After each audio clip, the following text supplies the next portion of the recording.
Selamat datang kembali di penelusuran mendalam kita. Hari ini kita kupas lebih dalam ya, bab 9 dari materi Anda. Fokus ini menarik banget, negosiasi di tengah krisis. Betul sekali. Dan kita akan lihat studi kasus yang, wah ini klasik banget ya, insiden Shell Brand Spar.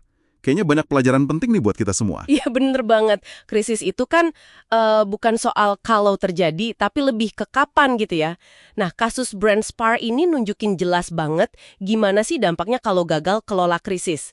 Tapi juga gimana persiapan itu penting banget. Mari kita bedah bareng ya. Oke, siap.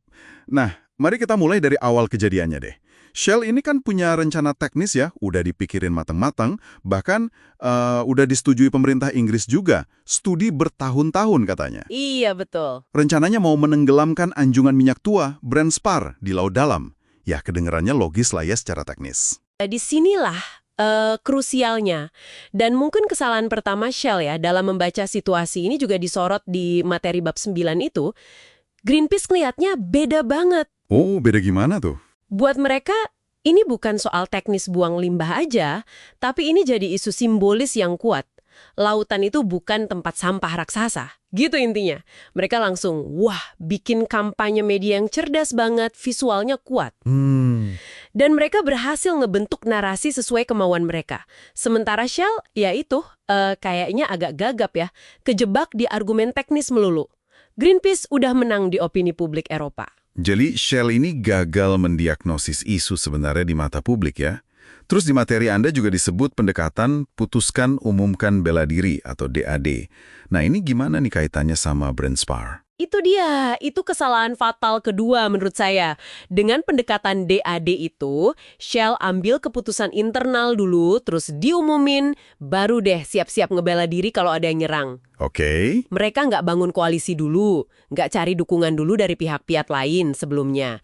Akibatnya ya gitu, pas Greenpeace nyerang, Shell kayak sendirian aja gitu terisolasi. Ini nunjukin pentingnya bangun dukungan sebelum ambil langkah krusial. Prinsip dasar negosiasi malah dilanggar. Benar juga. Terus respons mereka juga katanya terlalu sedikit terlambat. Maksudnya gimana tuh? Gini, eskalasi krisisnya itu kan cepet banget ya.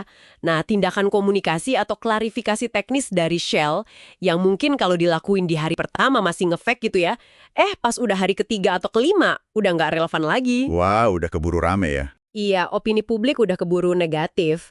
Terus ditambah lagi, mereka pakai meriam air ke aktivis Greenpeace. Itu malah jadi bensin buat media kan? Citra Shell makin jelek jadinya. Ini contoh gimana taktik konfrontatif malah bisa jadi bumerang. Terus soal struktur internal Shell yang katanya desentralisasi, itu juga jadi masalah ya? Bukannya biasanya desentralisasi itu bagus ya buat bisnis? Kalau kondisi normal mungkin iya. Tapi pas krisis yang butuhnya respons cepat, terkoordinasi satu suara gitu, nah struktur Shell yang desentralisasi ini malah jadi kelemahan. Oh gitu. Komunikasi internalnya jadi lambat, keputusan nggak terpusat, pesan ke publik jadi simpang siur. Beda banget sama Greenpeace, mereka kan kayaknya udah sangat terorganisir buat kampanye kayak gini. Punya tim khusus, protokolnya jelas, jago banget mereka mainin narasi krisis. Oke, jadi dari kesalahan-kesalahan Shell di Brand Spar ini, apa nih prinsip utama buat nangani krisis secara efektif yang bisa kita ambil sesuai yang dibahas di bab 9? Kuncinya, yaitu tadi, persiapan proaktif. Jangan nunggu kejadian baru mikir. Identifikasi dulu potensi krisisnya apa aja, bikin skenarionya, terus siapin semacam modul respons. Modul respons, maksudnya? Iya, kayak langkah-langkah standar gitu untuk situasi tertentu. Misalnya protokol evakuasi, komunikasi darurat, atau cara nangani media. Jadi pas kejadian, tinggal dirangkai aja sesuai kebutuhan. Nah ini butuh tim krisis yang jelas. Tim khusus gitu ya? Betul. Biasanya dipimpin CEO, ada jalur komandonya, ada ruang perang atau command post-nya, dan yang paling penting protokol komunikasinya ketat banget. Siapa boleh ngomong apa, kapan, ke siapa. Satu suara resmi itu penting banget buat ngendaliin narasi. Dan soal bangun hubungan sebelum krisis, bab 9 juga nekenin ini kan ya? Banget. Itu penting banget. Punya hubungan baik sama pemerintah, media, komunitas, bahkan sama calon lawan potensial, itu investasi loh. Nanti pas krisis, jaringan ini bisa bantu banget. Terus, latihan atau simulasi rutin juga jangan lupa. buat ngudi tim dan prosedur. Nah, ini semua bagian persiapan yang kayaknya kurang efektif dilakukan Shell sebelum brand Spar ini meledak. Lalu, pas krisisnya beneran kejadian nih, apa tindakan intinya? Harus cepat. Jangan nunggu semua fakta lengkap dulu, krisis nggak nunggu soalnya. Keputusan yang cukup baik tapi cepat, itu seringkali lebih bagus daripada nunggu keputusan sempurna tapi telat. Oke. Terus, komunikasi juga harus proaktif dan transparan. Bilang aja apa yang udah diketahui, apa yang belum, apa yang lagi dilakuin. Kuasai narasi Anda sendiri. Jangan sampai pihak lain yang nge-frame isu buat Anda. Kayak yang kejadian sama Shell itu kan? Iya, bener banget. Nah, terakhir nih, soal pelajaran pasca krisis. Shell pasti belajar banyak ya dari brand Spar ini. Oh, jelas. Mereka belajar dengan cara yang pahit ya, soal bahaya arogansi teknis. Dan pentingnya ngerti persepsi publik. Pentingnya bangun dukungan sosial.